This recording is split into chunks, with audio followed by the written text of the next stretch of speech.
Centre of mass of a hemispherical shell. बच्चों हमारे पास में एक हेमीस्फेरिकल शेल है। हेमीस्फेरिकल शेल से मतलब आप समझते होंगे एक बाउल जिसे हम बोल सकते हैं बच्चों, हमारी लोकल लैंग्वेज में हम लोग उसको बाउल भी कहते हैं। तो एक हेमीस्फेरिकल शेल है बच्चों कुछ इस तरह से। ऑब्वियसली जो है बच्चों वो एक 3 डायमेंशनल बॉडी होती है, कुछ इस तरह की रहेगी बच्चों, जिसका बेस जो है वो सर्कुलर रहेगा। और हमें बच्चों इसके सेंटर ऑफ मास की पोजीशन बतानी है। हम एक काम करते हैं साहब, इसको हम मान लेते हैं x axis. Late me suppose this is x axis, और ये जो है बच्चों इससे मैंने क्या सपोज कर लिया, इसे मैंने सपोज कर लिया वाई एक्सिस। अब इतना तो आप समझ सकते हैं कि बच्चों जिसका जो सेंटर ऑफ मास होगा वो इस वाई एक्सिस पर ही लाई करेगा। सिमेट्री से दोनों बाजू मास सेम है। तो ये लीजिए साहब, ये रहा ओरिजिन। हमको इसके सेंटर ऑफ मास की पोजीशन बतानी है। हम एक काम करें बच्चों, हम यहाँ पर एक इस तरह की बच्चों एक थिन सी रिंग ले लेते हैं। हम इस तरह की बच्चों एक थिन सी रिंग ले लेते हैं, जैसा कि आप यहाँ पर डायग्राम में देख पा रहे हैं। आप चाहें तो बच्चों वीडियो को क्षणिक देर के लिए पॉज करके खुद भी कर सकते हैं सेंटर ऑफ मास की पोजीशन निकालने के लिए। अभी जिस तरह से हम लोगों ने बच्चों कोन में किया था बस वैसा ही कुछ काम करना है, वैसा ही कुछ काम करना है, बस थोड़ा सा डिफरेंट मैनर में यहाँ पर काम हो रहा है। तो साहब ये इस तरह की एक रिंग आपके पास में बन रही है। एक थिन सी मैंने रिंग एज्यूम करी, ये लीजिए बच्चों, एक इस तरह की मैंने रिंग एज्यूम करी। नेचुरल सी बात है बच्चों, बिकॉज ऑफ सिमेट्री इस रिंग का जो सेंटर ऑफ मास होगा वो इसी रिंग का ही ज्योमेट्रिकल सेंटर होगा। What is the geometrical centre of this ring would be the centre of mass of this ring exactly. और ये लीजिए साहब, मैं एक काम करता हूँ बच्चों, यहाँ पर ये जो एंगल में है, ये जो एंगल आप देख रहे हैं बच्चों, इस एंगल को हम सपोज कर लेते हैं बच्चों डी थीटा। इस एंगल को हम सपोज करते हैं डी थीटा, और ये जो एंगल आपके सामने बन रहा है बच्चों, इस एंगल को हम सपोज कर लेते हैं सॉरी थीटा। इस एंगल को हमने कितना सपोज कर लिया, this angle let me suppose as theta. और ये जो छोटा सा एंगल आपके सामने बन रहा है बच्चों, ये डी थीटा। और ये जो रिंग मैंने ली है बच्चों यहाँ पर, इस रिंग की लेंथ जो है, इसकी जो विड्थ है बच्चों, वो मैंने सपोज कर ली कितनी, डीएल। इस रिंग की लेंथ बच्चों मैंने डीएल सपोज कर ली। जो कुछ हम लोगों ने सेमी सर्कुलर रिंग के लिए किया था बस कुछ वैसा ही कुछ केस बन रहा है बच्चों। और ये जो रिंग बन रही है बच्चों, इस रिंग की रेडियस को हम सपोज कर लेते हैं स्मॉल आर। चूँकि 3 डायमेंशनल स्ट्रक्चर है बच्चों, तो थोड़ा सा कंजस्टेड चीज़ें आएंगी। कॉम्प्लिकेटेड तो नहीं कहना चाहिए, पर थोड़ा सा कंजस्टेड होगा। आई रिपीट बच्चों, मैंने क्या करा, मैंने यहाँ पर एक इस तरह से रिंग कंसीडर कर ली। एक भाई आपके पास में ऐसा एक बाउल था, बाउल के ऊपर आपने एक ऐसी पतली सी स्ट्रिप ले ली, मतलब आपने एक इस तरह से रिंग ले ली। इस रिंग की रेडियस को मैंने स्मॉल आर सपोज कर लिया। आपको ये जो हेमीस्फेयर दे रखा है बच्चों, उसकी रेडियस कैपिटल आर है, ये वाली रेडियस स्मॉल आर है। और ये जो एंगल बन रहा है बच्चों वो मैंने सपोज कर लिया थीटा, और ये जो छोटा सा एंगल बन रहा है बच्चों वो डी थीटा। फिर वही घिसी पिटी सी बात होगी, angle equals to arc upon radius. Solving this will give you d l equals to बच्चों आर इंटू डी थीटा। तो ये तो आपके पास में उसकी लेंथ आ गई। अब ये उसकी लेंथ आ गई बच्चों। अब उसका एरिया कितना, लेंथ मतलब उसकी ब्रेड्थ आ गई, उसका ब्रेड्थ आ गई बच्चों। अब उस रिंग का मैं अगर एरिया निकालूं तो एरिया कितना होगा बच्चों, उसका एरिया होगा 2 पाई स्मॉल आर इंटू कितना बच्चों, डीएल। यही होगा, यही कुछ होगा। या उससे भी पहले एक काम करते हैं, इस रिंग की रेडियस निकालते हैं। इस रिंग की रेडियस कितनी आएगी बच्चों, जरा गौर कीजिए। देखिए यहाँ पर अगर हम ये ट्रायंगल कंप्लीट करें, अगर हम ट्रायंगल कंप्लीट करें, ये कितना दिख रहा है आपको, ये थीटा दिख रहा है। तो अगर ये थीटा है बच्चों तो ये भी थीटा होगा। इस रिंग की रेडियस स्मॉल आर, और ये जो हेमीस्फेयर है बच्चों उसकी रेडियस कितनी भैया, कैपिटल आर। इसकी रेडियस यहाँ से यहाँ तक की बच्चों कैपिटल आर है, यहाँ से यहाँ तक की जो डिस्टेंस है बच्चों वो स्मॉल आर है। और अब आप एक बात जानते हैं कि बेस अपॉन हाइपोटेनियस होता है बच्चों cos theta. This is base, this is hypotenuse, base upon hypotenuse कितना, कॉस थीटा। तो स्मॉल आर की वैल्यू बच्चों capital R into cos theta आएगी। स्मॉल आर की वैल्यू बच्चों capital R into cos theta आएगी। ये तो आप समझ गए, मतलब उस रिंग की रेडियस जो है बच्चों। अब इस रिंग का एरिया कितना होगा, इस रिंग का एरिया जो होगा बच्चों वो होगा उसकी लेंथ इंटू उसकी ब्रेड्थ। बच्चों अगर मैं वही घिसी पिटी सी बात करूं बच्चों, अगर मैं इस रिंग को खोल दूंगा तो फिर वो एक रेक्टेंगल बन जाएगी, और रेक्टेंगल का एरिया कितना होता है, length into breadth, length into breadth. और ये लीजिए साहब 2 पाई स्मॉल आर की वैल्यू बच्चों कैपिटल आर कॉस थीटा है, और डी एल की वैल्यू बच्चों आर डी थीटा है। स्मॉल आर की value capital R cos theta और डी एल की वैल्यू बच्चों कितनी R D theta.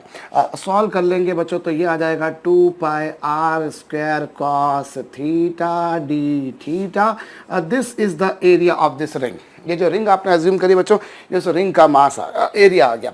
Now we consider one thing बच्चों कि मैं इसकी मास डेंसिटी जो है, let mass density of hemispherical shell का जो मटेरियल है बच्चों, उसके मटेरियल की मैं मास डेंसिटी जो है वो कितनी मान लेता हूँ। Late me suppose it is sigma.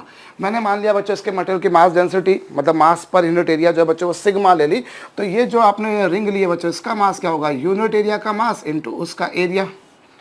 भाई यूनिट एरिया का मास इंटू उसका एरिया, और यूनिट एरिया का मास कितना बच्चों, यूनिट एरिया का मास है वो तो आपने सिग्मा माना है, और डी ए की वैल्यू जो है बच्चों वो कितनी है, दैट इज इक्वल टू बच्चों 2 pi R square cos theta D theta.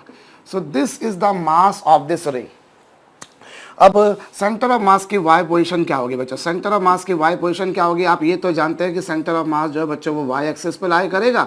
सो ये कुछ आपके पास में सिचुएशन आ जाएगी, ये आ जाएगी। अब यहाँ पर बच्चों देखें जरा हम सिमेट्री से क्या होगा बच्चों, देखिए अगर पॉइंट मास है तो उसका सेंटर ऑफ मास वहीं पर होता है, लेकिन अगर मान लीजिए कोई मास डिस्ट्रीब्यूटेड भी है तो उस केस में सेंटर ऑफ मास जो होगा बच्चों उसका वाई कोऑर्डिनेट लेना होगा। और ऑब्वियस सी बात है बच्चों की, अच्छा यहाँ पर वाई डिस्टेंस भी अगर अपन माने, जैसे ये डिस्टेंस सपोज कर लीजिए ये वाई है, यहाँ से यहाँ तक की डिस्टेंस बच्चों कितनी है वाई मान ली। तो यहाँ से एक बात आप और निकाल सकते हो कि जो बेस अपॉन हाइपोटेनियस क्या होता है बच्चों, सॉरी परपेंडिकुलर अपॉन हाइपोटेनियस होता है साइन थीटा। तो वाई की वैल्यू कितनी आ जाएगी यहाँ से, आर साइन थीटा। भाई एंगल के अपोजिट होता है परपेंडिकुलर, तो perpendicular upon hypotenuse equals to कितना, साइन थीटा।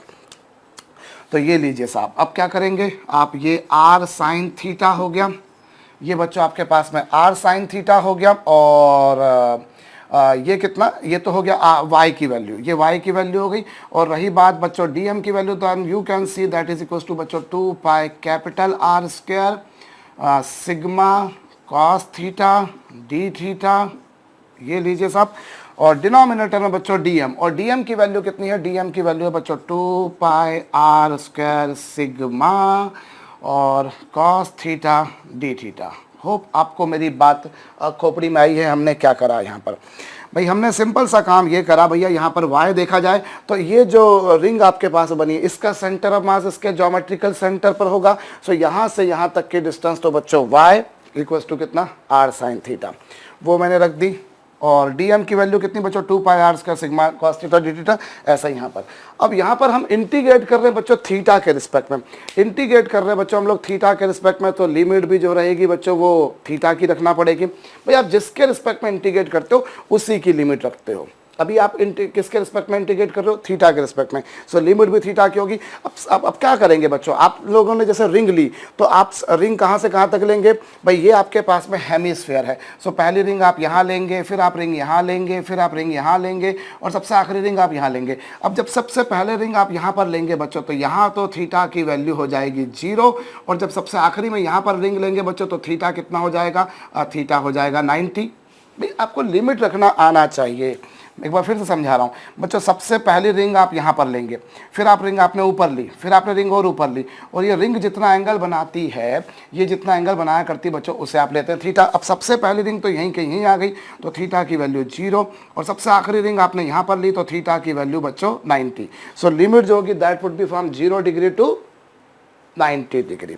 सो लिमिट जो होगी बच्चों that would be from 0 to 90 degree. आप 0 से 90 बोल दीजिए या π/2 बोल दीजिए, बात एक ही है। डिग्री में बोले तो साहब 90, रेडियन में बोले तो π/2।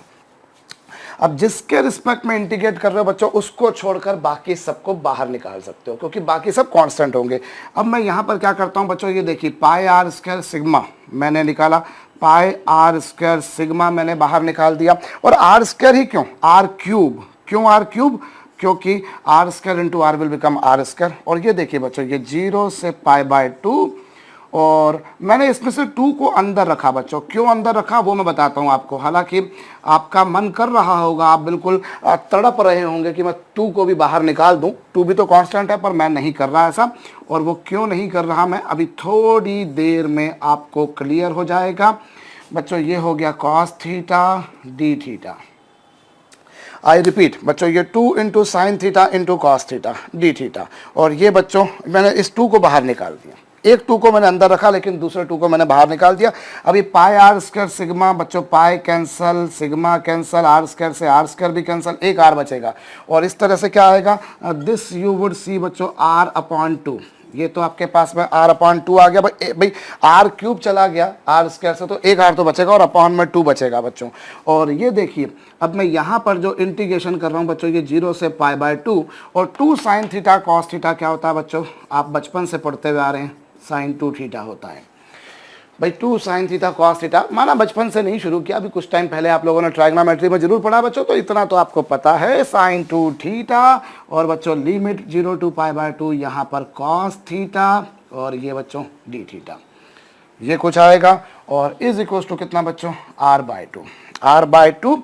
और अब साइन 2 थीटा का इंटीग्रेशन क्या होता है बच्चों, साइन 2 थीटा का इंटीग्रेशन आपने बचपन में सुना होगा बच्चों, क्या होता है, साइन 2 थीटा का इंटीग्रेशन होता है माइनस कॉस 2 थीटा अपॉन 2, भाई साइन का इंटीग्रेशन माइनस कॉस होता है, और थीटा में जिसका मल्टीप्लाई उससे डिवाइड करने का है, यहाँ पर लिमिट बच्चों 0 से पाई बाय 2, और यहाँ पर बच्चों कॉस थीटा का इंटीग्रेशन साइन थीटा, लिमिट बच्चों 0 से पाई बाय 2, लिमिट 0 से पाई बाय 2। आगे देखें बच्चों तो ये r बाय 2, और यहाँ हमें थोड़ी सी जगह कम पड़ रही है, मैं काम करता हूँ बच्चों, मैं ऊपर मिटा देता हूँ, ताकि मैंने सिर्फ वो आपको ये बताना था कि साहब लिमिट कैसी होगी, सबसे पहली रिंग आप यहाँ लेंगे, फिर और बड़ी, फिर और बड़ी, फिर और बड़ी, और फाइनली आखिर तक पहुँचेंगे, और जब सबसे पहली रिंग यहाँ लेंगे तो थीटा 0 होगा, जब वहाँ पहुँचेंगे तो थीटा 90 हो जाएगा। अब साहब क्या करा जाए, जरा हम इस बारे में विचार करें। तो बच्चों ये देखिए, ये तो हो गया r बाय 2, तो चलिए ठीक है, और cos sine 2 theta, sine 2 theta का इंटीग्रेशन बच्चों minus cos 2 theta upon 2, limit 0 से पाई बाय 2, और बच्चों कॉस थीटा का इंटीग्रेशन साइन थीटा, लिमिट 0 से पाई बाय 2 आ जाएगी बच्चों, कॉस थीटा का इंटीग्रेशन साइन थीटा, लिमिट 0 से पाई बाय 2, और साइन 2 थीटा का बच्चों माइनस कॉस 2 थीटा अपॉन 2। अब ये क्या होगा, अब ये देखिए साहब, मैं बाकी जगह इधर बना लेता हूँ, थोड़ी सी जगह की कमी है, और कोशिश ये करें कि मिटाना नहीं पड़े, उसके बगैर ही हमारा काम हो जाए तो अच्छी बात है। r बाय 2 इंटू ये क्या है बच्चों, माइनस 1 बाय 2 मैंने कॉमन निकाल दिया, ये माइनस भी है और 2 भी है, वो लिख दिया मैंने, और यहाँ पर बच्चों कॉस 2 इंटू थीटा की जगह pi by 2, minus cos 2 into theta की जगह 0, और अपॉन में कितना बच्चों, sine pi by 2 minus sine 0। I repeat, ये माइनस 1 बाय 2 है, कॉस 2 थीटा की जगह पाई बाय 2, कॉस 2 थीटा की जगह 0। अब क्या होगा बच्चों, अब जो है ये आपके पास में ये लीजिए साहब, ये क्या है बच्चों, ये r बाय 2 तो है ही है, r बाय 2 है, ये लीजिए r बाय 2 है, और इनटू में कितना बच्चों, ये माइनस 1 बाय 2 भी है, और कॉस देखिए 2 से 2 क्या हो गया, कैंसिल हो गया, 2 से 2 कैंसिल बच्चों, कॉस पाई, और कॉस पाई की वैल्यू -1 और कॉस 0 की वैल्यू 1।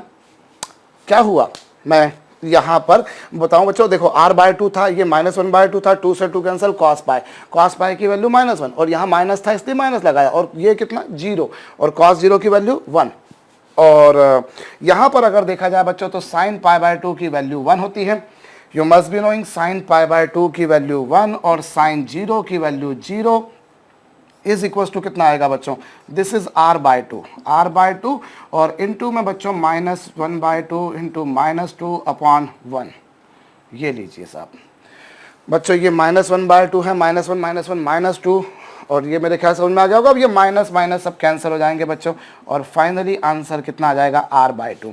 सो कुल मिलाकर हम देखें तो सेंटर ऑफ मास की जो y पोजीशन आई है, कौन सी पोजीशन बच्चों, y पोजीशन, जो सेंटर ऑफ मास की y पोजीशन आई है, और ये पोजीशन कहाँ से आती है बच्चों, यहाँ से ओरिजिन से आती है, तो ओरिजिन से भैया सेंटर ऑफ मास कितनी डिस्टेंस पर होगा, r बाय 2।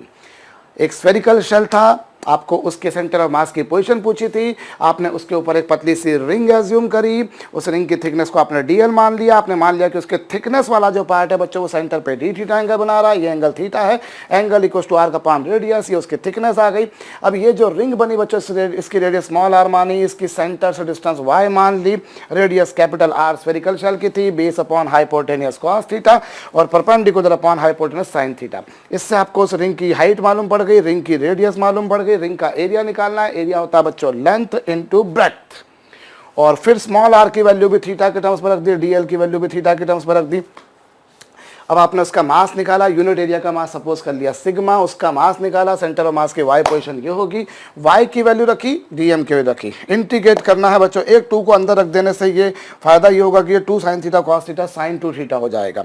अदरवाइज अगर वो 2 को आप बाहर निकाल देते तो 2 से 2 कैंसिल हो जाता, लेकिन फिर यहाँ sin theta into cos theta का इंटीग्रेशन करने में आपको थोड़ी सी मेहनत करना पड़ती, या तो फिर वही आप 2 से मल्टीप्लाई करके 2 से डिवाइड करते, हालांकि ये इंटीग्रेशन बाय सब्सटीट्यूशन से भी हो जाता, पर अभी आपको नहीं आता, बहुत से लोगों को नहीं आता, मैं ये नहीं कहता कि सबको नहीं आता, तो मैंने वो थोड़ी सी कॉम्प्लेक्सिटी से बचने के लिए सबको समझ में आ जाए कुछ ऐसा तरीका अपनाया, इसलिए 2 को अंदर रखा, 2 sin theta cos theta sin 2 theta, और ये आप सैकड़ों बार इंटीग्रेट कर चुके हो बच्चों, साइन का इंटीग्रेशन माइनस कॉस्ट, और मैं बता चुका हूं आपको x में जिसका मल्टीप्लाई होता है उसी से डिवाइड करने का, लिमिट रखने का बच्चों। ऐसा लिमिट 0 to π/2 क्यों होगी, सबसे पहली रिंग आप यहाँ लेंगे तो यहाँ तो थीटा की वैल्यू 0 होगी, क्योंकि इसी के साथ में आपको एंगल लिखना है, तो यहाँ तो थीटा 0 और यहाँ पहुंचे तो थीटा π/2, बस वैल्यूज रखिए। आंसर आपके पास में क्या आ रहा है बच्चों, सेंटर से यहाँ से डिस्टेंस कितनी आ रही है r/2, अब यहाँ से भी निकालेंगे तो भी कितनी आएगी बच्चों r/2।